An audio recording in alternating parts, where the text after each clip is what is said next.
চলুন আজকে আমরা দেখব কিভাবে নিজের পার্সোনাল ফাইল হাইড করা যায়। একটা ফাইল তৈরি করি, মনে করেন এখানে একটা ফাইল তৈরি করলাম,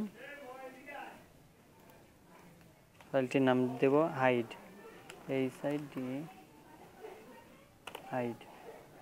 কারণ এই ফাইলটি যদি আমরা হাইড করতে চাই দুইভাবে পারি, এই এখান থেকে হাইড, ওকে হাইড হয়ে গেছে, কিন্তু এইটি যে কেউ বের করতে পারবে। View show hidden and file line, okay, এই যে বের হয়ে গেল। কিন্তু আজকে আমরা যে টিপসটি দেখাবো এটি কেউ বের করতে পারবে না। তো চলুন কিভাবে। তো আমরা যেটি করব সেই পেজে যাব, পেজে যাওয়ার পর এই জায়গা সিএমডি লেখার পর ইন্টার দেব। তারপরে যে চার্ট আসবে, এখানে আমাদের একটি সূত্র প্রয়োগ করতে হবে। সূত্রটি ATTRIB attrib space plus H space plus S space plus R। এখন স্পেস দিয়ে আমরা যে ফাইলটি হাইড করব, এই যে আমরা হাইড করবো এই সাইড ডি এই ফাইলটি, তো আমাদের সেই ফাইলটির নাম লিখতে হবে HIDE। এবার এন্টার প্রেস করলে, এবার একবার রিফ্রেশ করব, দেখবেন এটা হাইড হয়ে গেছে। সেটার কোনোভাবে আমাদের আসবে না। ভিউ থেকে আমরা এই যে শো হিডেন করা আছে, তারপরেও কিন্তু দেখেন এই জায়গা পাবেন না। তো সেটিকে আবার আমাদের আনতে হলে আমাদের শুধু প্লাসের জায়গায় মাইনাস দিতে হবে। দেখুন আমরা আনি, এটা আবার কেটে দিয়ে আমরা আবার সেই ফোল্ডারে যেতে হবে।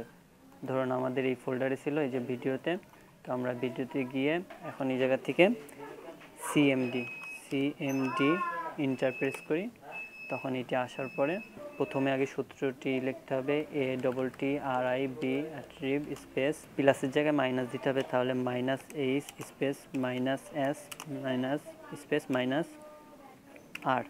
এবার স্পেস দিয়ে HIDE হাইড, এবার ইন্টার প্রেস করি, তাহলে এই যে দেখুন আমাদের এটি চলে আসলো। তা আমাদের যে কোনো জিনিস হাইড করতে হলে আমরা এইভাবে হাইড করতে পারি।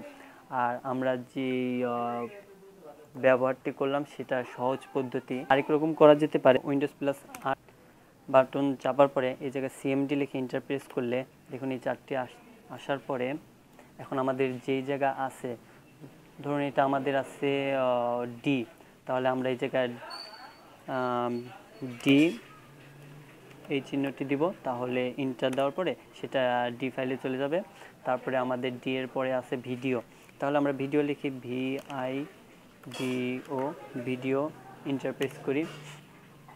সরি, আমাদের যেটি ভুল হয়েছে, আমাদের এই জায়গায় লিখতে হবে CD space video, CD space VIDO। এবার ইন্টার প্রেস করব, তাহলে এটি চলে আসলো। তারপরে আমরা যেরকম সূত্র প্রয়োগ করেছিলাম ঠিক ওরকমই হবে। আবার যদি আমরা ব্যাকে যেতে চাই, ধরেন দিতে যাব, তাহলে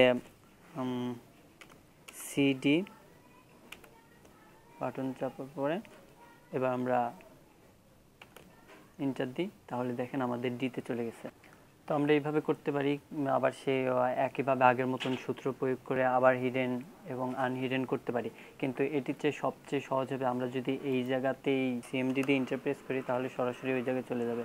তো এইভাবে আমরা আমাদের পার্সোনাল ফাইল হাইড করতে পারি। তো আর এই পদ্ধতির সবচেয়ে বেশি সুবিধা যেটি, সেটি হলো আমরা আমাদের ফাইল যে নামে আছে সেই নামটা যদি ওই জায়গায় না লিখি, কেউ যদি না জানে, তাহলে কেউ বের করতে পারবে না।